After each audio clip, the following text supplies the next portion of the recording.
Perkenalkan, nama saya Deddy Susanto, tinggal di Dusun Banton. Saya dulu nelayan, itu berapa lupa sih. Udah berapa tahun Pak kira-kira jadi nelayan? Kalau jadi nelayan tuh udah lama sih, Ada 10 lebih atau nggak sampai 10 tahun.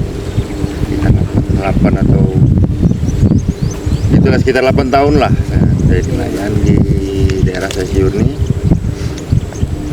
Tapi itu tadi dari penghasilan kami tadi dulunya sih sebelum ada pembangunan PLTU ini, saya menjadi nelayan ini bisa mencukupi 3 keluarga gitu. Nah, berarti kan kalau dalam 3 keluarga itu alhamdulillah berarti kan gitu. Nah, kalau mencapai penjualan saya sih per harinya bisa mencapai 500.000 500.000 sekali tangkap. melaut gitu. Nah, satu hari. Kalau dulu berarti Bapak nggak melaut lagi? Semenjak itulah tadi beroperasinya PLTU. Tahun berapa tuh Pak mulai nggak melaut lagi? Semenjak beroperasinya PLTU 12. 1-2 tahun 2000 berapa? Kalau tahunnya pun saya lupa. Semenjak itu. Jadi dulu kalau misalnya dulu Bapak melautnya itu hasilnya itu bisa menghidupi 3 keluarga. Tapi 3 keluarga. Setelah itu gimana, Pak? misalkan 3 keluarga, 1 keluarga aja pun nggak sanggup. Kalau dirupiahkan itu berapa yang udah dapat? Kalau untuk tingkat sekarang sih 50.000, itu pun sudah payah mencari. 50.000 per hari. Karena biaya operasi lagi gitu, seperti minyak. Nah, minyak kan wajib kita beli. Minyak aja udah berapa? Makanya itu tadi pendapatan 50.000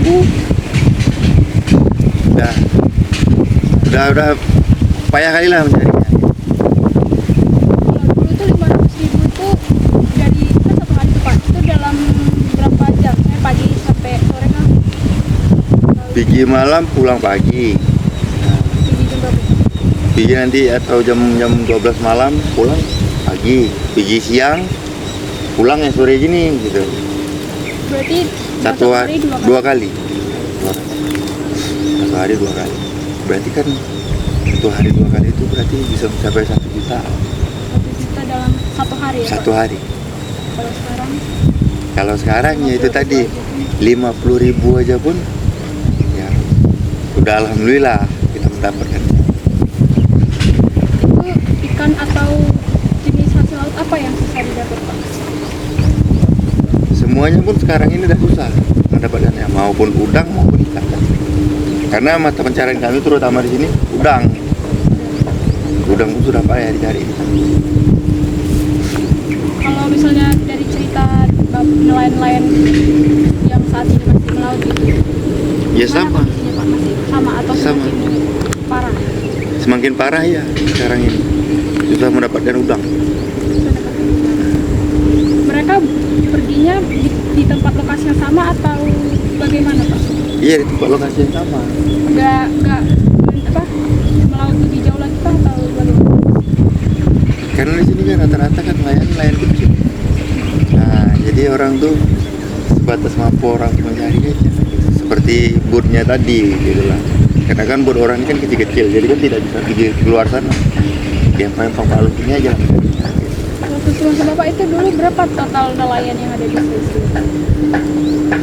20-an ada. Khusus desa Nah, Sesi iya, itu khusus desa dulu sosial. 20-an ya? Iya. Kalau sekarang ada berapa Pak? Tidak ada. Nggak ada nelayan sama sekali? Nggak ada. Di desa Sesir sama Nah. sekali nggak ada? Nggak ada lagi. Yang ada pun tinggal memancing-mancing aja lah orang.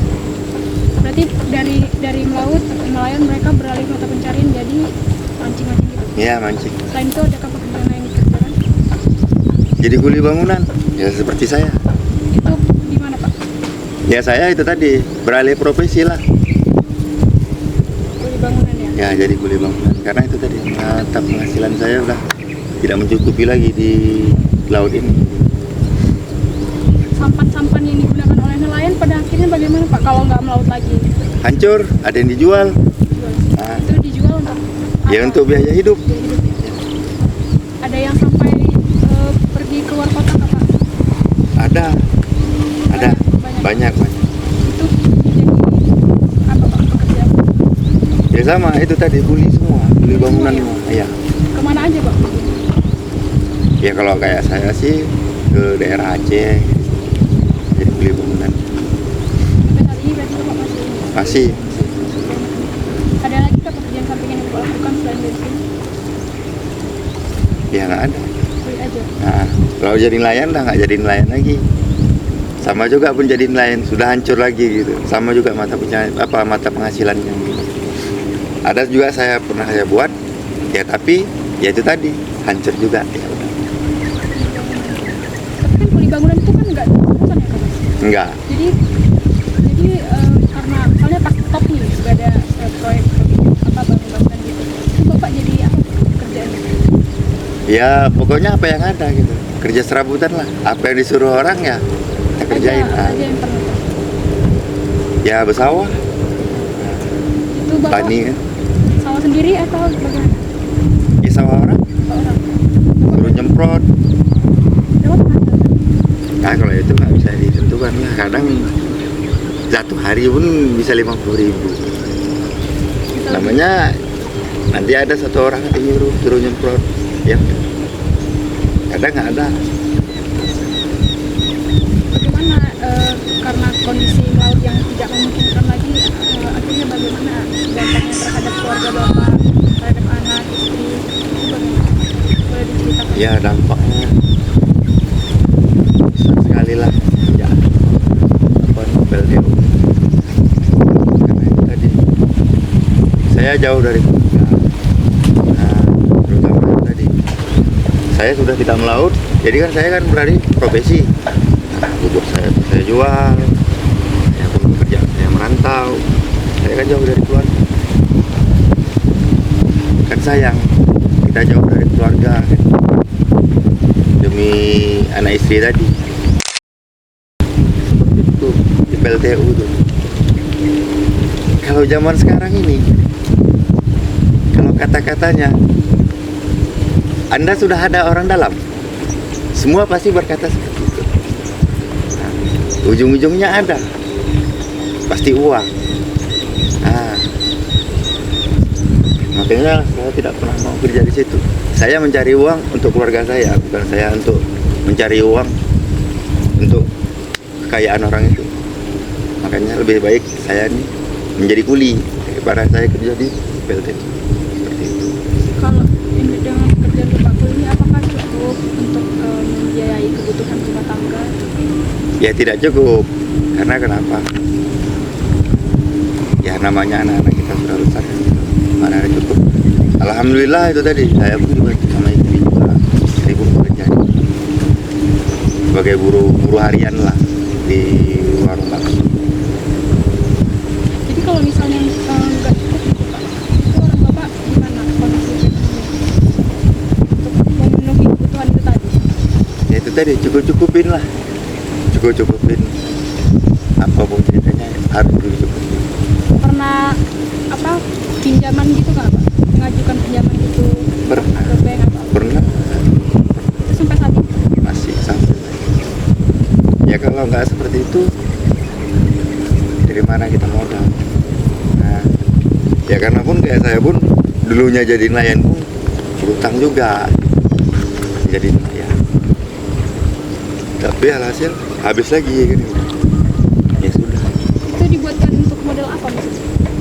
Modal usaha gitu. Nah, kayak saya kan itu tadi memang supaya jangan jauh lah namanya dari keluarga. Kita ambil pinjaman modal dari bank. Kita buatlah lagi tadi usaha laut. Ya tapi alhasil nihil juga gitu hasilnya. Berarti nggak balik modal Pak? Nggak balik Jadi modal. cara nutupinnya itu gimana Pak? Soalnya minjam supaya buat modal tapi ternyata Ya cara nutupinnya seperti inilah. Dibantu sama istri kerja di darat kan gitu, kerja di warung bakso itu ya saya aja dibeli bangunan. Ya kalau bot-bot itu masih ada sih, cuman udah hancur semua. Nah, saya tinggalkan. Sudah tidak cuman ya itu tadi biaya operasinya sudah tidak mencukupi lah. kondisi yang kayak gini mengganggu anak Bapak untuk sekolah kah atau bagaimana? Sebenarnya sih mengganggu karena kenapa? Perekonomian satu. Perekonomian Bangkalan ini hancur jadinya. Hancurnya itu tadi nelayan, terutama kan di sini kan nelayan mayoritasnya. Nah, mata pencariannya hancur. Terganggu ya. Terganggu sekali pun. Tapi anak bapak masih sekolah. Ya mudah-mudahan masih sekolah. Walaupun aku ceritanya anak-anak kan tetap harus sekolah. Karena kondisi melaut yang nggak memungkinkan lagi gitu kan Pak. Terus itu juga berdampak terhadap ekonomi, kesehatan keluarga, bahkan anak juga rentan gitu kan. Nah, ada nggak dari pemerintah sendiri atau mungkin yang khusus gitu untuk desa Sesiur bantuan-bantuan untuk nelayan, atau mungkin ada pemerintah mengatasi permasalahan peralihan mata pencarian nelayan gitu? Ada nggak Pak pernah terjadi? Belum ada pemerintah belum ada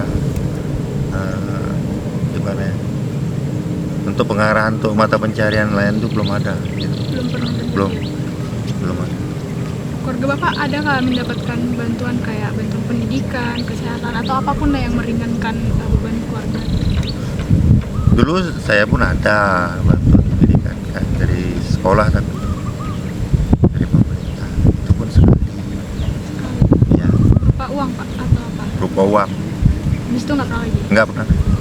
Kalau bantuan kayak kesehatan gitu, Tidak ada. Bapak nggak punya BPJS? Ada pun, kalau saya pun ada pun BPJS, zaman sekarang ini tetap ujung-ujungnya uang. Nah, yang ada uang pasti dikeluarkan daripada yang dari pemerintah. Jadi mana pilih orang? Nah, kan gitu. Berarti di luar itu Bapak nggak ada dapat bantuan apa? Nggak ada. PKH Nggak ada. atau bantuan? Belum pernah saya dapat PKH tuh, belum. Melihat kondisi seperti itu, apa sih harapan Bapak ke depannya? Mungkin khususnya untuk nelayan, ataukah mungkin punya harapan akan lebih baik ke depannya, atau apapun lah itu Pak, harapan Bapak ke depannya bagaimana? Harapan saya sih pemerintah harus melihat para nelayan seperti kata Bapak Presiden. Kan gitu. Apa namanya dibilang Bapak Presiden tuh, saya pun lupa. Sejahterakan nelayan sama petani kan.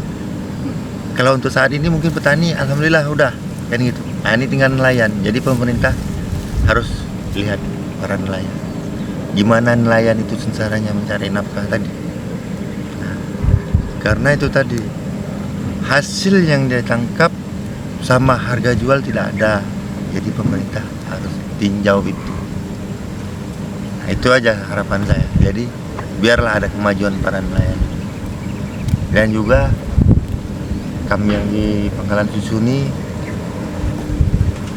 wajiblah dilihatnya bukan seperti apa, di manakah kami mencari makan. Karena zaman sekarang ini kami untuk memasuki daerah PLTU itu aja nggak bisa gitu, di area luarnya, lautnya gitu, memancing aja nggak boleh. Jadi coba pemerintah ini coba lihat dari segi apa kami tidak bisa memasuki daerah itu. Gitu aja. Harapan saya pokoknya pemerintah wajib lihat nelayan Pangkalan. Terima kasih Pak atas waktunya. Oke kawan-kawan, dari cerita ini kita bisa belajar bahwa kondisi perikanan gizi masyarakat Indonesia itu sangat bergantung dari hasil laut, ikan dan lain sebagainya, dan itu tidak terlepas dari kerja-kerja nelayan. Tapi kondisi saat ini kita bisa lihat sekitaran Pangkalan Susu bahwa nelayan itu tidak sejahtera sama sekali. Nelayan di sini justru harus beralih profesi menjadi pekerja serabutan, kuli dan lain sebagainya hanya untuk memenuhi kebutuhan hidupnya. Jadi kesejahteraan nelayan adalah kunci untuk gizi kita di masa depan. Oke, terima kasih.